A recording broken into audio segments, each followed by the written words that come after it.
Miss, you better look at that note. I have a bomb.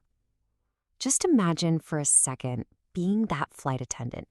You're handed a piece of paper, you kind of dismiss it at first, and then you hear those chilling words, just softly spoken by a guy sitting there, calmly sipping a bourbon and soda. Welcome to this explainer. Today, we're unpacking one of the most cinematic, suspenseful, and honestly legendary true crime files in American history. We're looking at a case that the FBI itself calls one of its greatest unsolved mysteries. We are talking, of course, about D.B. Cooper. What starts out as a seemingly straightforward heist, well, it quickly descends into this crazy labyrinth of dead ends, bizarre twists, and a phantom who just vanished into the freezing night. I mean, really think about it. How does a man hijack a commercial airliner, steal $200,000, and then just vanish into thin air? It literally sounds like a Hollywood script, right? But every single detail we are about to explore is entirely real. Let's trace the exact steps of a ghost. Section 1. The Perfect Skyjacking. November 24th, 1971. So it's a Wednesday, the day before Thanksgiving. A man calling himself Dan Cooper buys a $20 one-way ticket with cash. He's wearing a really sharp suit, a dark raincoat, and a clip-on tie. 3 p.m., Flight 305 takes off from Portland. He hands over that note, reveals a briefcase full of red sticks and wires, and makes his demands. 5 p.m., the plane lands in Seattle. He swaps 36 passengers for the cash and orders the plane right back up into the sky.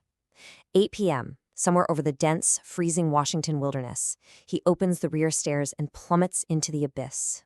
Now, his demand was massive, $200,000. But he didn't want just any cash. He specifically required it exclusively in $20 bills. This was a calculated, extremely heavy load, which gives us our first real psychological clue about the guy. And the FBI? Well, they countered with their own move. They secretly recorded the serial numbers of every single bill handed over to him. His demands were just chillingly specific. He wanted 4 parachutes, a refueling truck waiting on the tarmac, a flight path to Mexico City strictly kept under 10,000 feet. Putting on dark wraparound sunglasses, he coldly told the crew, "No funny stuff or I'll do the job." He wasn't just hijacking a plane, he was commanding an operation. He was perfectly in control. Section 2, Operation NORJAK begins. Decades of dead ends. So NORJAK stood for Northwest Hijacking, and it launched a massive, unprecedented manhunt. The FBI scoured the entire country looking for those serial numbers. But for 9 years, absolute silence. Nothing. Until 1980. A young boy is building a campfire with his dad on a beach at Tina Bar and unearths this rotting package. Inside, $5,800 in decaying 20s. The serial numbers matched. But despite literally tearing the beach apart and searching the wash of the river, the FBI found absolutely nothing else. Section 3. Profiling the prime suspects. The men who would be Cooper. The FBI actually looked at over 800 suspects before zeroing in on 3 prime candidates. First up, Richard Floyd McCoy, who executed a nearly identical Boeing 727 parachute heist just months later. The twist? Flight records showed he was home in Utah for Thanksgiving. Scratch him. Next, Dwayne Weber, who gave a literal deathbed confession claiming to be Cooper and used his sleep talk about fingerprints on a plane. The FBI's rebuttal? He didn't match the physical profile. Finally, Kenneth Christiansen, a flight purser for the very airline Cooper hijacked, but he was ruled out for a really shocking reason. Christiansen was a skilled World War II paratrooper, and that brings us to the FBI's most jarring realization of the entire case. Section 4. Did he survive? The mastermind versus the fool. For years, Cooper was viewed as this James Bond-esque mastermind who orchestrated a completely flawless exit. He controlled the altitude, requested a route to Mexico City, and remained perfectly calm. But Special Agent Larry Carr? He saw a fool.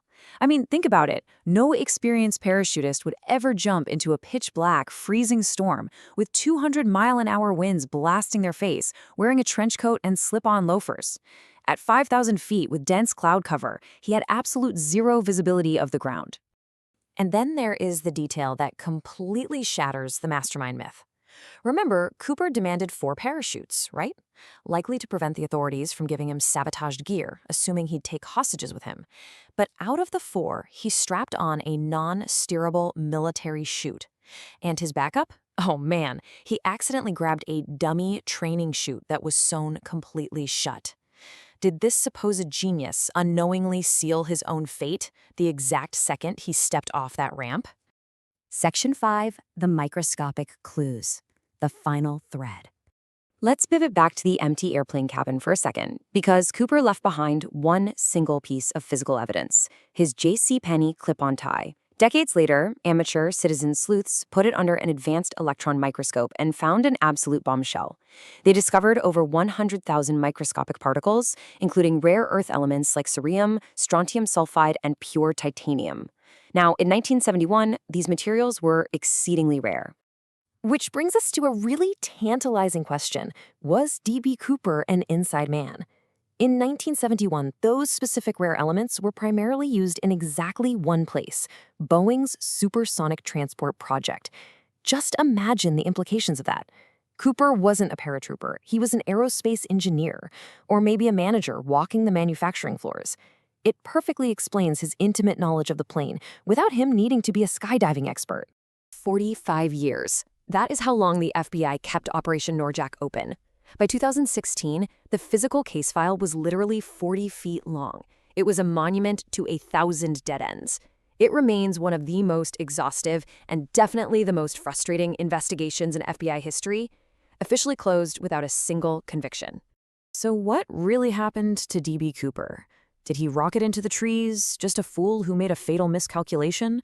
Or was he a brilliant insider who survived the impossible and vanished into history, leaving only a rotting stack of 20s behind? The file is closed, but the Phantom of the Sky remains entirely hauntingly unsolved. What do you think happened in the dark that night?